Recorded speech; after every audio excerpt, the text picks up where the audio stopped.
2003 itu ya, Yes, Anif ya, kurang rilis lebih. ya. Ya. Dan itu skill set itu hal yang harus Mobilnya nggak jalan. Iya sih. Tapi kalau kita nyalain mesinnya harus beradaptasi. Kalau tidak beradaptasi, mati.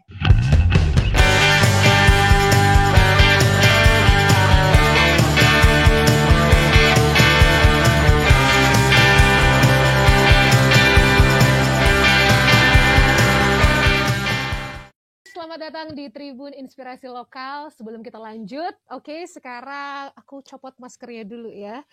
Nah, begini lah. Tuh, oke. Sekali lagi selamat datang di Tribun Inspirasi Lokal dan ditemenin sama Sheryl Hatumesan di sini. Dan apa sih Tribun Inspirasi Lokal? Jadi kita bakal ngobrol-ngobrol soal local music, local business ya kan, dan banyak sekali movement yang lain, ada local art. Jadi kita bakal ngobrol-ngobrol sama orang yang mungkin akan memberi inspirasi untuk Tribuners semua. Dan hari ini di teras rumah Tribun ya sudah ada seseorang, dan nanti juga kita akan bergabung dari tempat lain, seseorang juga. Tapi aku mau ngucapin selamat apa nih ya? Selamat pagi, siang, sore, malam. Hai Mas David, apa kabar? Halo Sheryl, apa kabar? Apa kabar? Baik. Sehat-sehat? Alhamdulillah sehat, Sheryl. Sehat ya. Kayaknya nih ya di tahun 2021 gitu ya, di tahun 2021 kayaknya semua orang kalau nanya gimana, sehat gitu ya. Kayaknya itu yang paling utama ya nggak sih Mas? Iya betul. Dari tahun lalu mungkin Sheryl. Iya. Kalau kita berjumpa dengan orang, harapan kita semua sehat karena memang di atas segala-galanya. Di atas segala-galanya, betul sekali. Jadi Tribuners, Mas David ini walaupun kayaknya gue nggak perlu sebut lagi ya siapa, tapi sebagai background aja. Jadi Mas David ini adalah a man behind Synchronized Fest gitu loh. Dan juga ada The Majors ya, which is The Majors itu gue tuh tahu The Majors tuh dari zaman gue awal-awal kuliah gitu loh, Mas. Oke, tahunnya mungkin nanti kita off air aja ya. Tapi itu tuh dulu gue ngerasa kayak orang-orang yang keluar rilis dari The Majors gitu kan, itu tuh kayak semuanya one of a kind. Iya. Gue tahu sih baru zaman-zaman Andes, pasti di sebelum itu pasti banyak kan. Oke, Andes itu justru malah starting kita, jadi itu kita berbicara awal 2003 itu ya, Andes ya, kurang lebih. Ya. Mereka baru pulang dari Berkeley. Mereka baru kembali, terus kita berjumpa ngobrol. Akhirnya ya kita sepakat untuk menjalankan sebuah kerjasama untuk menelurkan album mereka pertama. 2003 tuh ya? 2003-2004 lah kira-kira. Sofa. Oke. Apa yang dulu mikir kok apa ya mau ngeluarin album yang which is itu sangat keren banget, tapi kan belum tentu di pasar Indonesia ataupun Jakarta saat itu tuh orang bisa terima gitu. Ya. Dasarnya sebetulnya apa yang jadi pemikirannya adalah saya mengerjakan sesuatu yang memang saya senang dan sukai gitu. Terus yang kedua memang dari sisi pertemanan juga memang banyak pergerakannya di wilayah itu. Di wilayah itu ya. Iya, jadi sudah pasti mengerucutnya ke arah sana. Tapi setuju gak sih kalau dibilang itu namanya indie music? Karena kan sekarang banyak yang bilang, udahlah udah gak ada indie, udah gak ada major. Apa penyebutannya sekarang kalau dari Mas David menurutnya? Saya sebetulnya tidak pernah membahas itu indie musik, indie label atau apapun juga. Ya Sofa ya kita kategorikan sebagai electronic music. Yes. Ya paling gampang sebetulnya wilayahnya adalah popular music aja gitu. Nah cuman kalau kita kembali ke topik yang tadi ditanyakan mengenai indie music ya sebetulnya ya memang ada pergerakannya gitu. Artinya memang ada satu ruang ataupun juga teman-teman yang cara mereka berpikir, berkarya itu memang mempunyai pola yang berbeda dari suatu narasi di industri yang pada umumnya gitu. Jadi ya memang ada independensi ataupun indie atau apapun juga yang disebut dengan DIY gitu ya. Ya mungkin terakhir-terakhir ini ada yang sebut side stream music atau bukan mainstream music yang seperti itu. Jadi ya silakan aja lah. Jadi terbuka saja, kita open discuss dan masing-masing punya opini dan pendapat, nggak apa-apa gitu. Yang paling penting adalah tetap dukung dan support karya musisinya. Iya benar. Mau itu side stream, mainstream, sayap kiri, kanan, sayap burung gitu teman aja lah ya. Iya. Tapi di pandemi ini gimana nih? Kantor The Majors masih berjalan, aktivitasnya ngapain aja Mas? Ya, kita kilas balik di 2020 semenjak kita ada informasi dan pengumuman dari pemerintah mengenai keadaan COVID-19, kita semua masih belum tahu kan Iya, secara benar. keadaan seperti apa, handlingnya seperti apa. Lalu mungkin kayak setelah 3 bulan ke depan dari Maret itu kita baru mulai bisa mereka-reka setelah informasi begitu luas Ya. masuk dan kita memapping semua kejadian dan seterusnya, ya kita mulai kebayang gitu. Jadi ya kemungkinan besar seperti ini kejadiannya dan kemungkinan besar seperti itu keadaannya. Jadi ya kita semua berusaha untuk apa ya, mencari jalan lah gitu loh. Oke. Lalu mungkin setelah jalan bulan ke-6 kita mulai merasakan lagi hal-hal yang sifatnya lebih dalam lagi. Oh oke, kita mulai injak bumi lah bahasanya. Kita mulai oke, mati lampu, Iya, oke, iya, benar, gelap, benar. mesti cari Oh, berarti korek. shock dulu ya? Shock dulu ya? Iya, pasti ada shocknya lah gitu. Oke. Tapi kita berusaha, saya pribadi itu berusaha untuk tetap tenang. Mm-mm. Artinya ini bukan kejadian seorang diri, tapi Iya, ini rame-rame saya merasakan bersama. Malah waktu itu kita di internal berpikir di posisi synchronize, bagaimana kita bisa melakukan sesuatu untuk lingkungan kita. Waktu itu kita berpikir dengan semua pekerja eventnya ataupun teman-teman yang selama ini membantu kita, lalu dari sisi vendor juga pekerja yang di mereka, kita membuat hashtag ataupun membuat pergerakan namanya Gerakan Bersama. Gerakan Bersama. Jadi itu Iya. apa tuh, Mas? Gerakan Bersama itu kita mengumpulkan sedikit support dari siapapun yang mempunyai apapun juga dan kita bagikan kembali ke mereka. Oke, Gitu. jadi ini untuk pekerja-pekerja event ya? Iya, waktu itu kan mereka sudah dipastikan hampir Nol penghasilannya. Iya, 6 bulan tuh nol. Dan dari bulan ke bulan kita mendengar cerita yang datanya semakin menurun sampai ya sudah ada yang pulang ke kampungnya. Ya iya, karena kan di Jakarta mereka bertahan udah nggak ada lagi kehidupan. Kampung Gitu. sebenarnya masih bisa makan lah ya. Seenggaknya mereka masih punya keluarga di sana lah gitu. Ya kayak gitulah keadaannya Sheryl. Well, ya tough ya. Kita Harus tough semuanya, harus tough. Lalu tadi Mas David ngebahas soal synchronize gitu ya. Jadi Tribuners synchronize itu kalau ini menurut pendapat pribadi ya gitu. Gue ngeliatin synchronize itu dan baru tahu kalau synchronize itu tahun 2001 ternyata it's a rave party ya. Ya awalnya synchronize itu sebuah rave party. Rave party ya. Karena memang di era itu rave party sedang in. Okay. Tapi synchronize tetap dengan kelokalannya. Oke.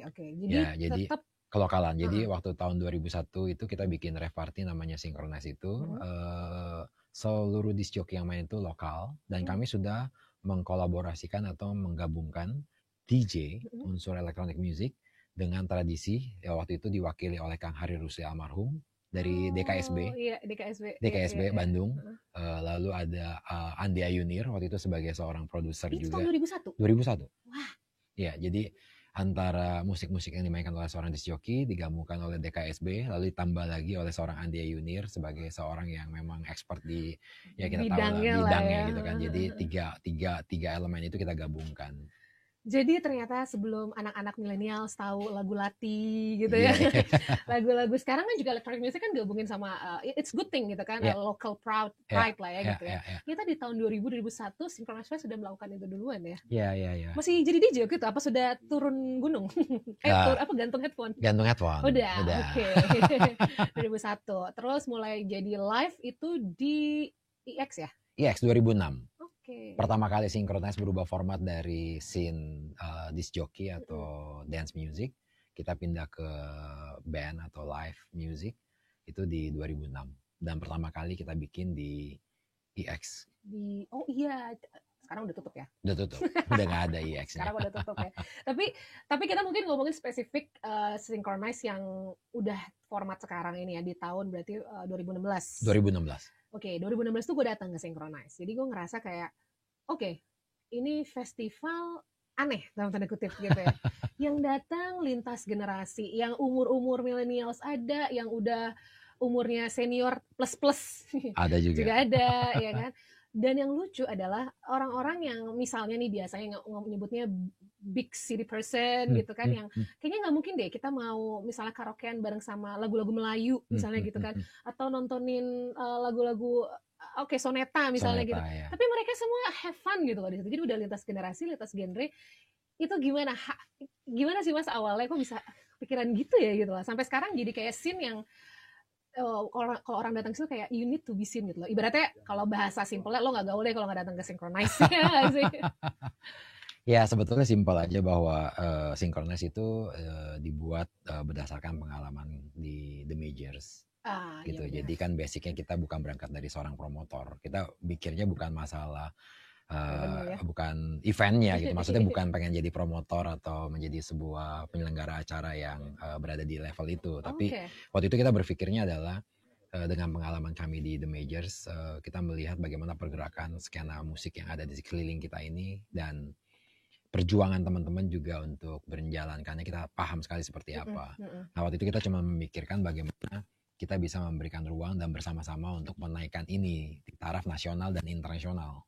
Awalnya gitu aja ya. Harapnya berpikir seperti itu dan kami memang dari awal tidak pernah punya masalah ataupun mengkotak-kotakan warna musik. Ya. Jadi di The Majors sendiri kami tidak memfokuskan kami harus jazz, kami harus rock atau kami harus sesuatu warna yang sifatnya lebih karakter, tapi kami membuka semuanya menjadi bineka tunggal musik. Jadi berbeda-beda tapi kita bermusik bersama lah kira-kira gitu ya. Bineka tunggal musik. Bineka tunggal musiknya kita yang jaga itu. Nah jadi pemikirannya seperti itu aja. Jadi sebelum Synchronize terjadi itu kami setiap hari Senin dan Selasa mungkin kegiatan di kantor kita bikin acara kecil ya di sebuah klub-klub kecil atau tempat-tempat komunitas yang memang bisa menjadi tempat nongkrong lah bahasanya. Betul. Ya pertemuan-pertemuan dan itu kita bikin di Kemang di 365 Ecobar. Ya. Jadi kebetulan barnya punya teman saya Juno, dia punya band namanya Park Drive. Jun, tempat lu hari Senin daripada kosong, mendingan kita karyakan aja. Kamu bikin apa? Ini banyak teman-teman kita bandin aja semua. Ternyata menjadi salah satu skena gitu di pergerakan itu menjadi tempat nongkrong lah di hari Senin gitu. Jadi lumayan seru gitu. Terus kita berpikir gimana ya naikin terus tarafnya lagi. Oke, Synchronize kita buat lagi deh. Kita tantang diri kita untuk naik ke sirkuit penonton jumlah 10.000 sampai 20.000 gitu. Kan kita cuma tadi main 20 orang, 30 orang ya kan. Ya kegiatan kita cuma seperti itu aja bikin pergerakan event-event dalam teman-teman lah gitu loh. Akhirnya ya kita bertemu dengan salah satu partner yang memang mau membantu juga ya Diandra. Ya akhirnya kita menjalankan itu semua dan ya terjadilah prosesnya 2016, 2017, 2018, 2019. Dan itu ramenya bener-bener gini ya, kayak makin segini dan dengar-dengar kata berita-berita burung, burung. Katanya yang bekerja sama semua sponsor happy ya? Ya. Jadi pertanyaannya gini sebenarnya Mas, jadi untung nggak sih gitu loh? Secara bisnis, yes. 2016 kami masih merah. Merah. 2017 kami memperbaiki merah kami di 2016. Orange lah ya. Orange. 2017, 2018, 2019 kita menutupi 2016 dan 2017. Jadi posisi kita sekarang biru lah sebetulnya gitu. Tapi belum bisa dibilang sebagai sebuah prestasi yang untung besar atau mendapatkan margin yang besar belum lah gitu. Tapi mungkin kalau kemarin nggak ada negara api menyerang jadi untung di tahun 2020. Tapi kan ternyata nobody knows.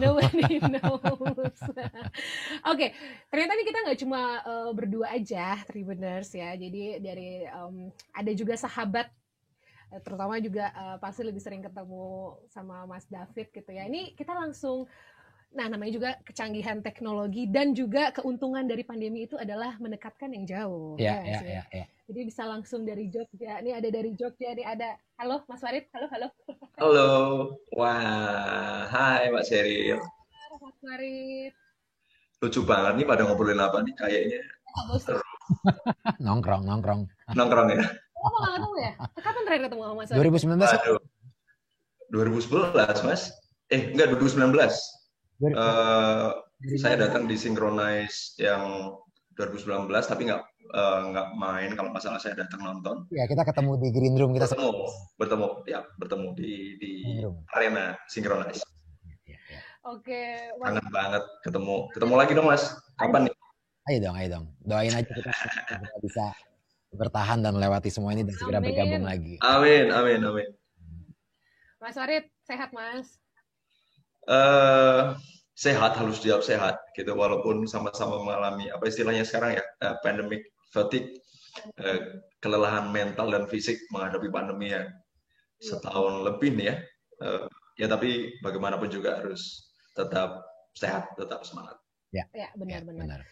Ini sih sebenarnya kan. Nah, ini dari sisi kalau dari sisi bisnis gitu ya. Halo, maaf terputus. Terputus, kedengeran suaraku, Mas? Halo. Halo, ya. Suaraku kedengeran sekarang? Terdengar.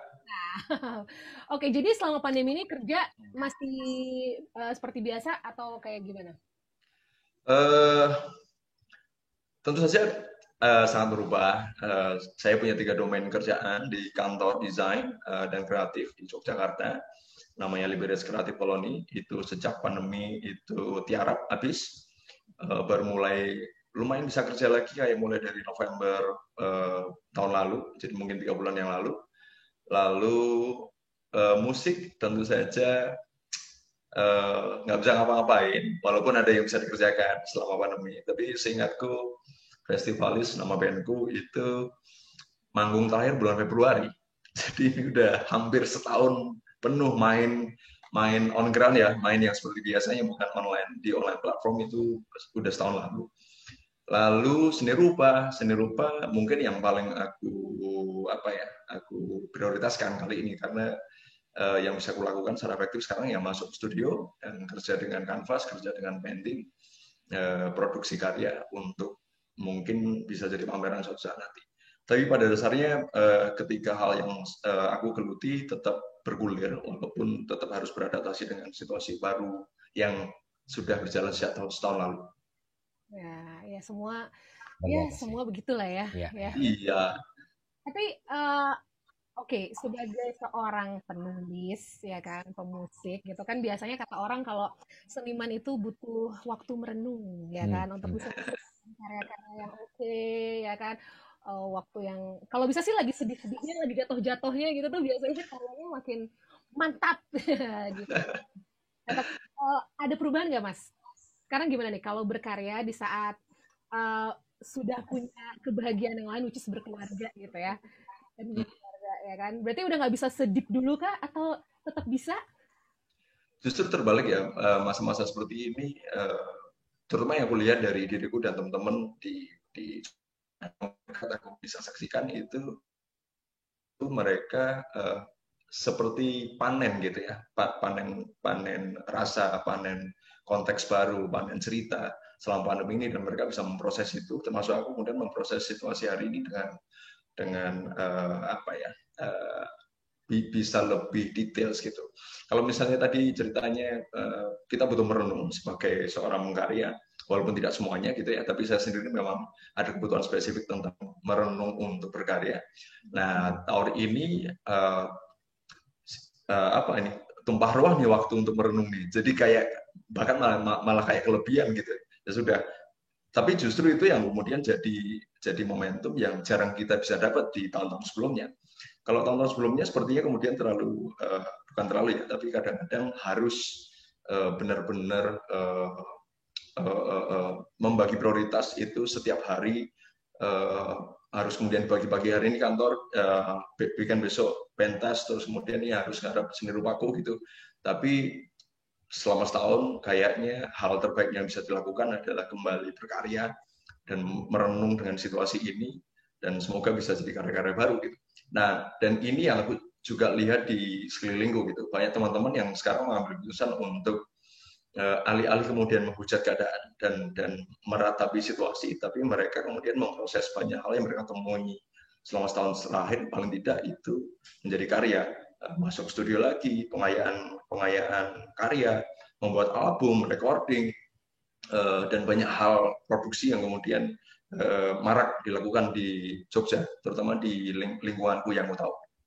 Ya sih. Itu sih bener ya Mas ya. Kadang pandemi itu membawa ya hal yang misalnya nggak diduga gini, membawa satu plus point di tengah hal-hal yang negatif gitu ya. Tapi kalau boleh ditanya, apa sih pandemi gitu loh? Pandemi buat hikmahnya buat Mas David sama Mas Farid? Kalau dari sisi saya ya umum lah ya, bahwa ini memang kita sedang disuruh istirahat, ya kita Lay down merenung, ya kita lay down, merenung, menikmati. Yang paling penting kan kita jangan terbawa negatifnya. Iya. Itu karena kalau terbawa negatifnya kita pasti akan hancur dan kita jadi stres. Ya jalanin aja. Waktu proses kita sebelum pandemi juga sama lah sebetulnya kehidupan, cuman karena lebih gak ada aturan dan lebih terbuka dan umum ya jadi kita nggak merasakan apa-apa. Gaspol gitu Iya, dulu ya. gaspol. Kalau Nggak sekarang ada kan kita rem-rem. ada satu sekat atau ada rambu-rambu yang harus kita taati, ya rasanya memang nggak sama lagi gitu. Ya jadi ya sudahlah, kita jalani aja dan kita nikmati, tapi kita harus mengambil hikmahnya buat persiapan kita ke depan seperti apa dan bagaimana. Iya. Gitu Thomas, Mas Farid. Wah, aku suka banget Mas David ini, bijaksana sangat. Harus gimana Rit? Ya, aku juga sepakat dengan apa yang bilang Mas David. Tambahan lagi, sepertinya siapapun itu yang apa ya, siapapun itu di luar sana yang kemudian bukan menyediakan, tapi menghadirkan virus itu dan pandemi ini buat kita, itu kayaknya bermurah hati untuk memberikan satu kejadian besar pada generasi ini. Jadi ini kejadian besar pada generasi itu, setidaknya pada generasi kita. Ya. Karena mungkin pandemi seperti ini pernah terjadi di generasi sebelumnya. Tapi apa sih yang terjadi selama kita hidup? Sepertinya kejadian besar tidak pernah terjadi sebelumnya gitu. Isu politik ya begitu terus kan gitu, bukan lagi kejadian besar gitu. Apalagi gitu isu lingkungan hidup ya selalu saja terulang, tapi tiba-tiba generasi ini menyaksikan sebuah kejadian luar biasa yang membuat generasi ini kemudian bisa jadi generasi yang belajar banyak dan mencapai ke level hidup yang lebih baru gitu. Jadi alih-alih kemudian ini dipandang sebagai sesuatu yang buruk, buat aku ini juga bisa dimaknai sebagai sebuah kesempatan untuk melihat sebuah kontestasi besar yang terjadi di dunia, dan ini global gitu. Jadi apa yang kita pikirkan sekarang, bagaimana kemudian kita merespon situasi ini orang-orang di seluruh dunia juga begitu.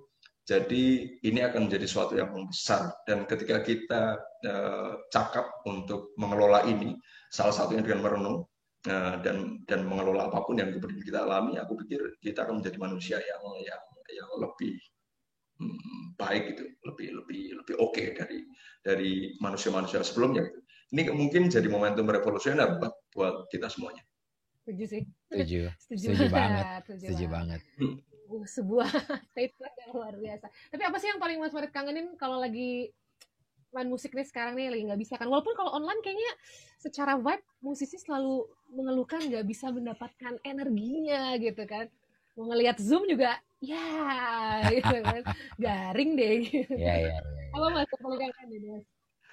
Iya banget, kita festivalnya sejak Februari itu akhirnya ngambil beberapa kali konser online, bermacam-macam platform dan bermacam-macam sponsor kita cobain. Tapi ya begitu gitu. Ya karena kebetulan festivalis itu orang-orang di dalamnya itu generasinya seumuran saya yang mengalami digital itu separuh-separuh. Baru kenal YouTube belum lama, baru kenal Instagram belum lama gitu. Beda mungkin dengan generasi musisi yang lebih muda gitu, yang mereka lebih fluent dengan digital gitu.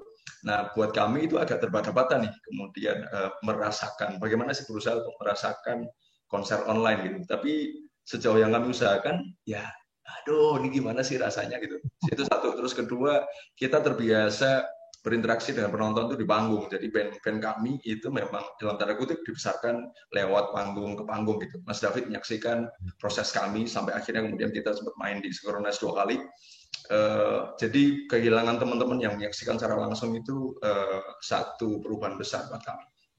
Tapi ya selalu harus dilihat sisi sebaliknya gitu ya. Salah satu hal spesifik yang kemudian saya rasakan adalah saya kemudian jadi sangat hormat dengan musisi-musisi yang biasa kerja di TV, yang biasa menghadapi kamera gitu, yang mereka bisa terlihat bahagia, menyapa penonton yang sebenarnya tidak ada, terus kemudian berinteraksi dengan orang-orang yang dalam tanda kutip dibayar gitu, dan mereka masih tetap bisa menyuguhkan pertunjukan yang bagus gitu. Dan itu skill set itu hal yang harus pelan-pelan aku pribadi pelajari, dan mungkin generasi musisi hari ini juga harus pelajari bagaimana kemudian dealing dengan situasi ini. Salam hormat buat teman-teman yang biasa berhadapan dengan kamera di TV gitu, dan salam hormat buat Synchronize yang akhirnya tahun lalu itu geser ke TV itu. Provisiat, keren. Nah itu nyambung tuh Mas ya kan. Iya. Itu bener banget apa yang dibilang sama Mas Farid dan semua musisi mengakui itu gitu. Apalagi ya musisi yang memang biasa live, yang performance live-nya selalu lebih ditunggu-tunggu. Dan pada akhirnya tahun kemarin terpaksa harus Synchronize pindah ke TV. Iya. Why? Ya karena seperti kita bicarakan bahwa kita sadar sekali kalau Synchronize dibawa ke ranah yang streaming atau berbasis seperti itu sebetulnya jauh sekali dengan ekspektasi kita gitu. Dan Synchronize sendiri kita menjaga sekali keguyupannya dan kehangatannya gitu kan, dengan langsung interaksi antara panggung dengan penonton gitu kan. Nah kemarin akhirnya kita tetap memikirkan satu proyek ataupun project Synchronize ini hanya satu pemikirannya. Bagaimana kita memberikan hiburan. Bener sih. Hanya berpikir itu. Waktu kita memikirkan kenapa TV, kita cuma berpikir, yuk kita bikin hiburan untuk masyarakat yang sudah hampir setahun ini semua desperate, nggak dengar musik, nggak bertemu dengan secara lebih mungkin luas gitu loh.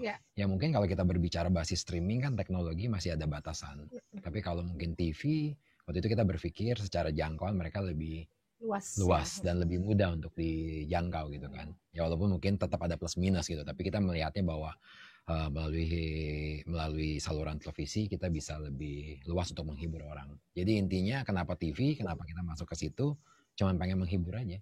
Iya sih, walaupun cuma pengen menghibur tapi ratingnya 13 kan? Alhamdulillah ternyata ratingnya setelah keluar. Karena Bukan slotnya jadi nggak banyak Mas David ya? Iya, karena kan terbatas gitu ya. Jadi terbatas semua, tapi ya sekali lagi plus minus lah semua. Kita nggak bisa sama seperti kita off air 3 hari di Kemayoran. Tapi ya pemikirannya cuma satu, Rit. Bagaimana hiburan, karena kewarasan kan yang paling penting kan. Kita harus menjaga kewarasan kan, kalau enggak bisa singit semuanya. Betul. Yang kedua ya kita coba buat satu ya pergerakan lah dalam bisnisnya, semua bisa bertahan lah gitu loh. Iya sih. Ya berarti cukup terlihat tuh nanti indikatornya 13. Dan karena juga udah nggak banyak ya Mas Farid ya. Live musik di TV yang real concert gitu ya, itu kayaknya udah mulai tipis, malah nggak ada. Udah nggak ada, mungkin sudah nggak ada. Oke. Aku ngeliat preparationnya nih ya, kebayang ya, satu band itu main cuma satu lagu, berarti kan preparationnya itu kan, itu syutingnya berapa hari? Kita setup 4 hari karena protokol kesehatan. Betul, ya kan, padahal mereka mainnya cuma satu lagu. Gila. Ya. Setupnya gila. Iya. 4 hari. Jadi karena kalau kita ambil 1 hari syuting itu akan terjadi kerumunan. Iya benar. Iya kan, jadi kita nggak berani ambil resiko itu. Kita pecah ke 4 hari dan kita hitung semua trafficnya itu supaya tetap aman. Ya karena sekali lagi dasar semuanya tetap adalah kesehatan. Iya benar. Karena kalau kita melakukan sesuatunya jadi klaster baru, ya kita malah baru buat semuanya kan gitu. Jadi ya nggak bagus. Tapi alhamdulillahnya dari mulai proses sampai kita akhir kemarin dipantau oleh satu tim yang kita tunjuk untuk membantu kita dalam menjalankan kesehatannya, protokolnya negatif semuanya. Negatif. Itu yang paling penting. Itu deg-degan Sheryl. Takut ya. Deg-degan saya. Yang saya mau cerita sedikit, sorry. Waktu kita mulai menjalankan ini dan kita bikin sebuah tes untuk rapid dia semua pekerja, itu kan baru awal kita melakukan sebuah proses di tahun 2020 mungkin secara off air. Iya. Gitu. Artinya kita berjumpa di baru ketemu lagi gitu kan. Itu kayak lebaran. Kabar semua gitu-gitu. Wah, kita senang banget gitu. Tapi di balik itu semua di hari pertama di H-3 atau H-4 sebelum kita mulai produksi itu semua di rapid, di tes. Ya kita melihat juga sih kesedihan-kesedihan yang terjadi. Contohnya misalkan ada orang yang pas di rapid dia positif. Dia berangkat dari rumah, dia nggak punya pemikiran apapun, tapi dia datang ke tempat kita untuk menjalankan proses mau nggak mau kan. Pas dites kita rapid, langsung kita kembalikan dia ke ruangnya dia dan kita panggil ketuanya atau pimpinannya dia untuk kita bicarakan ini mau dikirim ke rumah sakit mana atau mau diurus sendiri gitu. Jadi kayak gitu ya? Iya, jadi benar-benar kita urus semua dengan baik dan benar gitu. Jadi benar-benar wah gila sih. Jadi ya bikin off air 3 hari di Kemayoran itu juga punya cerita sendiri. Tapi ya ini ekstranya ampun. Beda seninya nih ya. Waduh gila deh ini mah. Apa yang paling nggak bisa lo lupa Mas? Psikisnya tuh benar-benar kehajar. Gitu. Iya ada orang berdiri terus nggak lama dia dikasih kabar positif, itu kita langsung merasakan apa yang dirasakan. Tadinya dia berangkat dari rumah tuh bangun pagi pengen asik kerja gitu. Mungkin uang buat dia nomor 2, nomor 3 juga ya gitu. Walaupun itu salah satu tujuannya juga. Tapi akhirnya bisa berinteraksi lagi, bisa melakukan sebuah hal-hal yang sudah 8 bulan, 9 bulan berhenti dan seterusnya gitu. Tapi pas dia mendapat kabar bahwa reaktif gitu loh. Wah gila, dia langsung kayak drop-dropnya langsung itu, dan kita langsung kayak menghibur dia dan ayo semangat dan seterusnya. Ini bukan kiamat, ini tetap proses, ayo jalanin dan tetap positif dan jaga energinya gitu. Wah itu gila.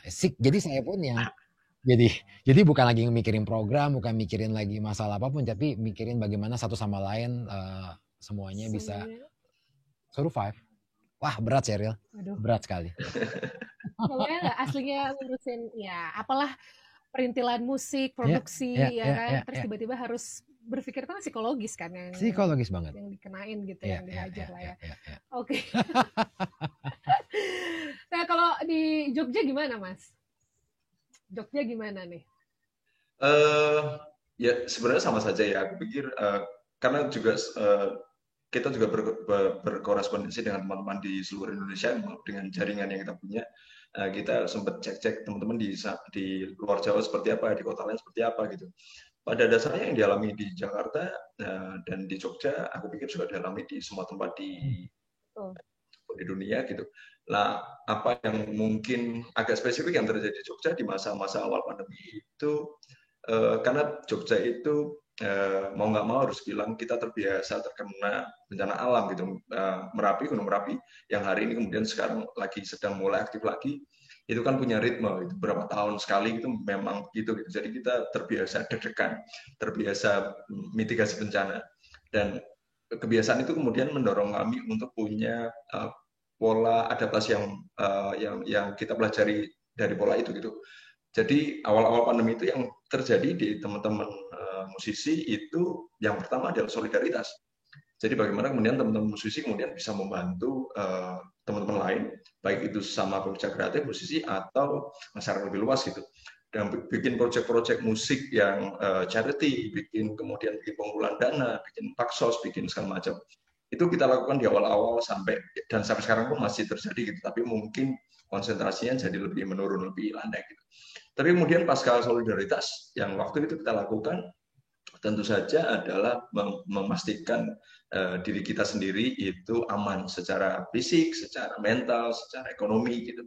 Nah, itu mau menemukan kebingungan di antara kami gitu. Ini harus ngapain nih gitu. Saat ini harus ngapain gitu. Tidak ada pentas, tidak ada revenue stream gitu. Mau jualan merchandise juga ya elah gitu. Masih hari ini kita jualan merchandise sih. Sementara di luar sana teman-teman yang punya duit, yang biasanya punya uang untuk beli merchandise, ya lebih baik kan buat beli kebutuhan yang lebih penting hari itu gitu. Beli masker, beli sanitizer, beli beras, beli kebutuhan pokok gitu. Jadi sangat membingungkan. Era pasca solidaritas itu sangat membingungkan. Tapi berangsur-angsur kemudian pelan-pelan belajar dan ya mau nggak mau kemudian harus berkelindan dengan situasinya. Menurutku saat ini yang terjadi seperti yang aku bilang tadi, satu mungkin yang aku lihat ya, yang pertama teman-teman lebih milih untuk berkarya. Jadi fokus di pengayaan album, pengayaan karya, itu terjadi di musik, terjadi di seni rupa, terjadi di moda kekaryaan yang lain. Terus yang kedua, teman-teman itu belajar untuk mungkin kalau kemarin itu gradual, sekarang benar-benar harus nyemplung, lompat, bermigrasi ke kerja-kerja digital. Follow the money gitu, uangnya sekarang di mana gitu. Kalau misalnya kita ngomongin bisnis, ini ngomongin keberlangsungan, ada beban, ada biaya yang harus dibayarkan. Misalnya festival sekarang punya tim sebanyak 13 orang yang kemudian harus berhenti, tidak ada pentas, tidak ada panggung gitu, dan pendapatan mereka kemudian berkurang dari apa yang biasa kita lakukan. Nah, terus kita gimana nih?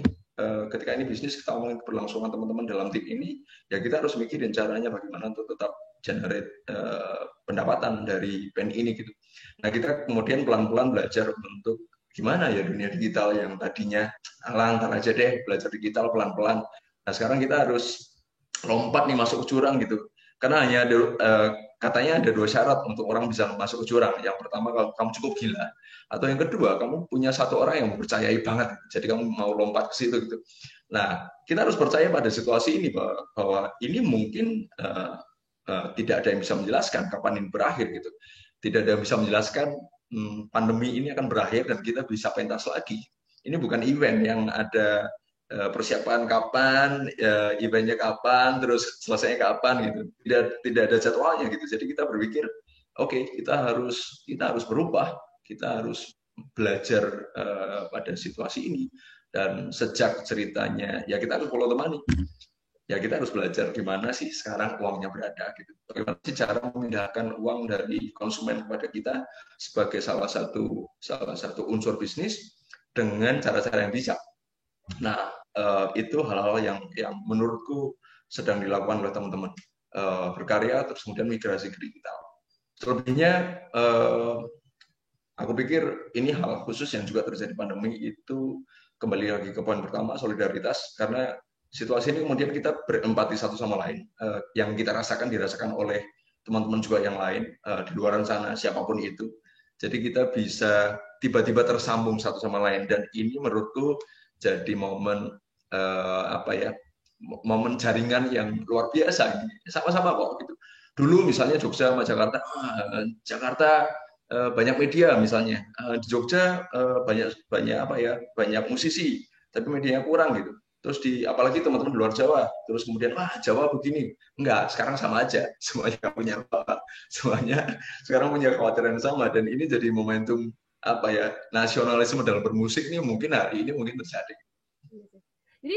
Jadi nyambung gitu loh dengan lirik-lirik yang suka Mas Farid tulis, kan selalu pesan-pesannya kesetaraan lebih banyak lah ya gitu ya. Jadi dengan situasi ini jadi kayak ngeblend gitu loh Mas. Pesan-pesan ya, sama-sama rasa sekarang gitu. Jadi kayak sama ya kan. Yep. Ke festivalis album baru kan Mas ya? Iya, nih. Bikin apa sih box ini ya, box set ya? Gagal box set.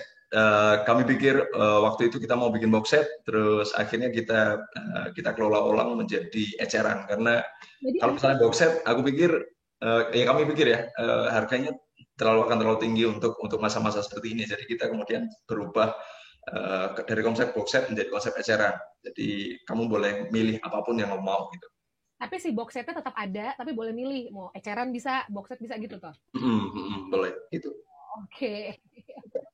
Ini kalau ngomongin sedikit ke festivalis mungkin, apa sih Mas? Ada orang yang bilang gitu ya, oke kalau nyebutin nama Mas Farid gitu ya, itu adalah kayak harta karuna Jogja. Ada yang bilang gitu, tau nggak sih? Serius ada yang bilang. Dan juga mungkin buat Tribuners yang lain ya, yang mungkin belum pernah ngelihat festivalis gitu ya, you should ngelihat festivalis. Dan juga kalau Mas Farid ini, aku taunya pertama kali justru bukan dari vokalis festivalis, tapi gara-gara itu loh, bikin logo kereta api. Aku taunya itu justru. Baru tahu, oh itu vokalisnya festivalis gitu loh Mas. Tahun berapa tuh Mas ya? 2013 ya.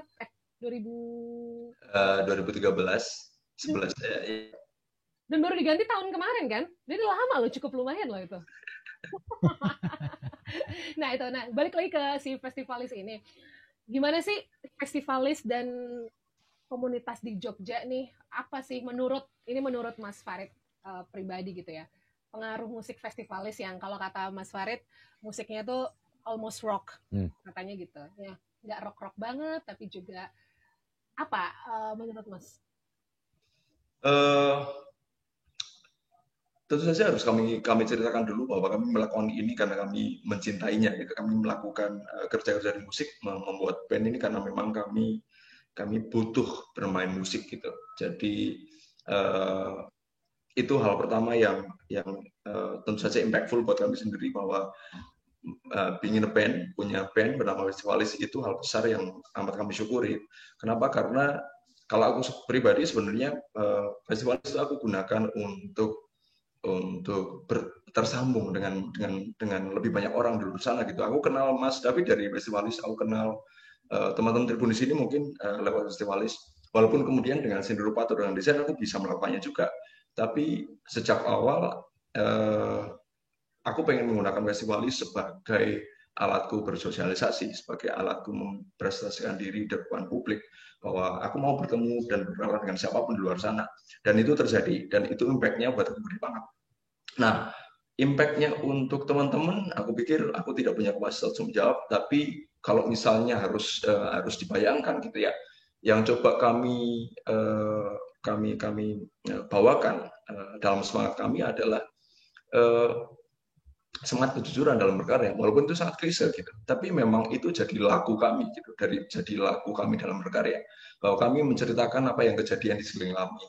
Dan kalau misalnya kami merasa terganggu atau tentang suatu isu, bisa jadi kami itu mewakili satu orang di luar sana setidaknya, atau bisa jadi puluhan ribu orang di luar sana, atau bisa jadi miliaran orang di luar sana yang merasakan hal serupa gitu. Dan itu berawal dari hal kecil itu. Ya misalnya contohnya, aku nggak suka kalau orang nyelpot antrian gitu.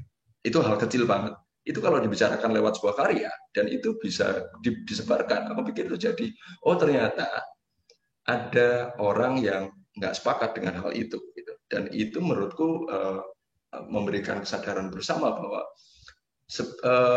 sebenarnya aku tidak sendiri, aku bersama teman-teman yang lebih banyak lagi. Dan itu yang selalu aku capai dalam festivalis dan pertunjukan-pertunjukannya gitu, bahwa aku bertemu dengan orang-orang yang tidak selalu bersepakat, tapi berbagi common sense yang sama. Yang baik itu yang seperti apa sih, yang buruk itu yang seperti apa sih. Dan bukan berarti kita bersama dalam sebuah pementasan itu atau dalam sebuah relasi antara penonton, audiens dan band itu kemudian merumuskan mana yang baik dan benar. Tapi paling tidak kita mengingat sebenarnya hidup itu sebaiknya seperti apa sih? Kita sebaiknya tetap semangat atau kemudian tidak usah semangat. Kita sebaiknya tetap berjuang atau ya sudah begini aja gitu. Itu hal-hal sederhana yang selalu aku beritakan lewat karya dan lewat pertunjukan. Jadi aku membayangkan impact-nya band kami, festivalis kepada publik itu ya menjadi teman dekat mereka, teman dekat ngobrol di hal-hal yang sepele dan sederhana, tapi fundamental gitu. Dan semoga itu terjadi. Ya, jadi berarti musik dan festivalis dan juga musik selain memang harus mempengaruhi Mas Farid secara pribadi gitu ya, untuk apa ya, kebutuhan pribadi, tapi juga bisa menjadi inspirasi dan ya, sekedar cerita bareng lah dari orang-orang yang dengerin musik festivalis gitu ya. Yep. Oke, balik dulu nih kalau gitu ke Mas David. Kita lihat Synchronize Fest udah jadi real festival, ya kan? Kalau nggak ada pandemi mungkin udah gila-gilaan deh tahun 2020 kemarin. Jadi kita harus have to stop sebentar. Lo pengen ini ada di mana sih si Synchronize Fest ini? Ingin jadiin ini apa di tengah-tengah scene industri musik?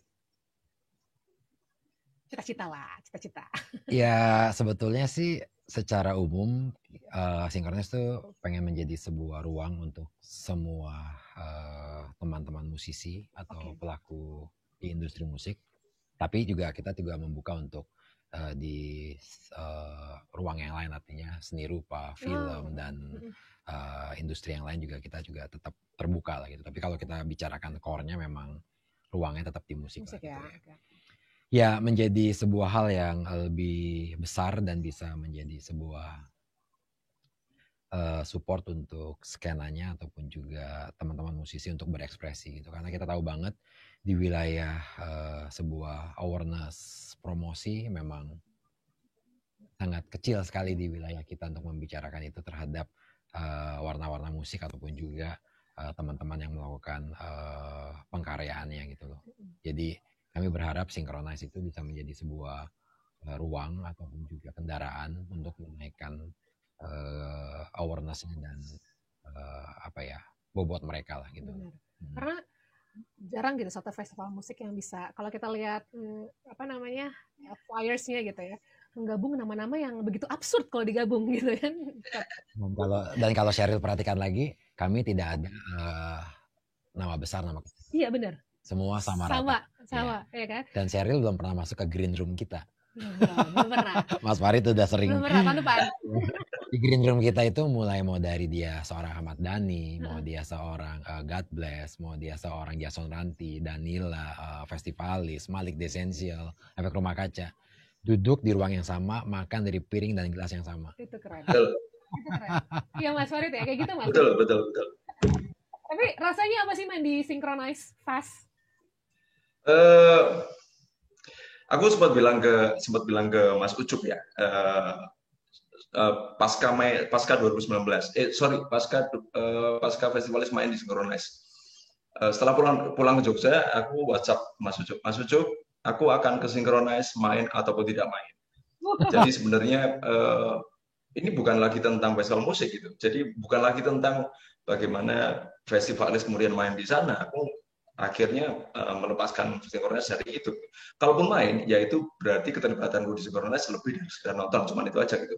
Tapi yang terjadi di Synchronize menurutku apa ya? Kalau orang-orang bilangnya vibe-nya gitu, suasananya, terus apa ya? Pertemuan-pertemuannya gitu. Tapi aku pikir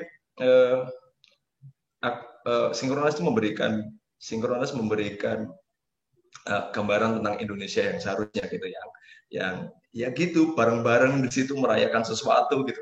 Dan festivalis itu kan begitu kan, festivalis itu terminologinya secara termas sebenarnya orang-orang yang berfestival, orang-orang yang datang untuk merayakan apapun gitu. Dan menjadi Faris TV di Synchronize yang hadir di situ menonton teman-teman bermain, itu saya tetap menjadi festivalis, tetap menjadi orang yang merayakan sebuah perayaan besar gitu, dan bahagia gitu. Dan kalau misalnya membayangkan Indonesia yang beragam manusia, latar belakang, suku, ras, agama, kepentingan, kecenderungan ini dan itu, gitu. Kadang-kadang juga harus melupakan itu sejenak dan bersama-sama merayakan sesuatu. Dan sekali lagi Synchronize menurutku itu berhasil memberikan ruang untuk itu. Bersama-sama rayakan saja dan Synchronize. Keren tuh Mas Ridwan ya, bersama-sama rayakan saja. Siap. Bisa ya detektor. Tapi bener kan, karena itu yang terjadi gitu loh di Synchronize. Ya, semua amazed lah, kita bisa nonton yang mainstream, side stream, apa-apa bareng-bareng di situ gitu. Dari yang mungkin, oh aku nggak tahu nih ada band namanya ini, aku jadi oh seru ya ternyata gitu kan. Jadi kita malah jadi lebih pinter. Yang datang tuh punya banyak pengetahuan tambahan tentang musik-musik yang mereka sebelumnya mungkin apa sih gitu ya. Lihatnya cuma sebelah mata, sekarang oh ternyata mereka keren, punya audiens yang banyak. Dan itu kejadian. Jadi salah satu pemikiran mengenai Synchronize itu adalah bagaimana kami melihat antara stakeholder di wilayah musisi itu harusnya saling mengenal lebih dalam. Nah, waktu itu terjadi adalah Ligro. Ada Ligro menonton Seringai. Besokannya Kang Agam dan Mas Adi Darmawan tuh telepon saya. Fit, ada apa Mas? Gua mau ketemu lo. Wah, saya salah apa? Enggak, gue pengen ketemu lo. Kita ngopi, ayo. Ya akhirnya kita ngebahas Synchronize. Pada akhirnya mereka cuma mau nyampein gini. Gue pengen kolaborasi sama Seringai. Kemarin gue di Synchronize, gue pernah denger namanya tentang Seringai, tapi gue baru ngeliat mereka main dan itu band kacau banget, keren banget, gila. Ligro harus kolaborasi sama Seringai. Nah, itulah salah satu pemikiran Synchronize kenapa kita menyamaratakan dan menjadikan sebuah Bhinneka Tunggal Musik, bahwa pengen melihat apa yang akan terjadi 5 tahun lagi ke depan mengenai musik Indonesia kalau seluruh stakeholder satu sama lain saling berempati dan saling support dan berkarya bersama. Itulah Indonesia yang sejatinya menurut saya, dan itu gila banget kalau kejadian. Iya sih. Tapi sebenarnya momen Synchronize tuh dapat banget sih beberapa tahun ini, kayak almarhum Didi Kempot main di salah satu festival gede terakhir sebelum beliau berpulang juga di Synchronize. Mas Jadu, Glenn Fredly juga. Jadi, wah, tapi kalau gokil banget ya. Gila, kita kayak dapat bless banget gitu, maksudnya dikasih jalannya dan dikasih kesempatan untuk menampilkan mereka, dan kami punya rekamannya semua. Dan kita kalau nonton kayak aduh, sedih semuanya gitu, kayak ya sudahlah, tapi ini proses, mau sudah ada yang ngatur, pasti ada maksud dan tujuannya. Benar-benar. Wishlist ya Pak Mas? Wishlist. Kayaknya gabungin sama siapa atau ada gak? Di Synchronize tuh gak pernah digabungin, mereka ketemu di Green Room, mereka gabung sendiri. Tapi ada gak yang belum main di Synchronize yang lo pengen? Masih banyak banget, dan ya kita berharap mudah-mudahan yang penting sehat, pandemi ini segera berakhir, Synchronize bisa gaspol lagi, bertemu dengan seluruh teman-teman dan stakeholder musik Indonesia dan pecinta musik Indonesia terutama, ya demi apa ya, kemajuan kita bersama. Iyalah, ikut. Lanjut, ayo. Ditunggu. Jadi kalau nanya ke Mas Farid gitu ya, ngelihat festival-festival kayak Synchronize gini, kedepannya pengen ngelihat musik Indonesia pengennya kayak gimana sih? Aku sebenarnya secara personal berharap bahwa masih terkait dengan pandemi ini semoga tidak berlarut ya pandeminya, tapi aku ingin menyaksikan karya-karya yang merekam situasi ini gitu. bukan dengan karya-karya yang aku tidak membayangkan terus 2020 2021 pandemi gitu, bukan ya. Tapi aku apa ya, bersiap-siap untuk menyaksikan karya-karya bagus setelah ini gitu. Aku tadi sempat colokan ngobrol sama Mas David, mungkin ya habis ini 2022 2023 mungkin ada banyak karya besar, dan bisa jadi Indonesia panen karya ketika memang teman-teman yang sedang berproses sekarang memang benar-benar apa ya, menumpahkan segala rasanya dalam karyanya sekarang gitu. Dan ini bisa jadi mengandung daya lenting yang besar banget itu. Ini ibarat kapal ini kita sedang menarik mundur gitu ya. Dan ya for the next years bersama Synchronize, bersama teman-teman di seluruh Indonesia, kita mungkin bisa menyongsong musik Indonesia yang lebih berkualitas. Nah, kita tunggu saja nih, maksudnya seberapa banyak yang berkontemplasi dan berjibaku dengan situasi hari ini dan jadi karya-karya bagus. Dan aku yakin itu akan banyak. Aku yakin itu akan banyak. Pasti. Ya. Tahun ini tahun kepompong. Iya.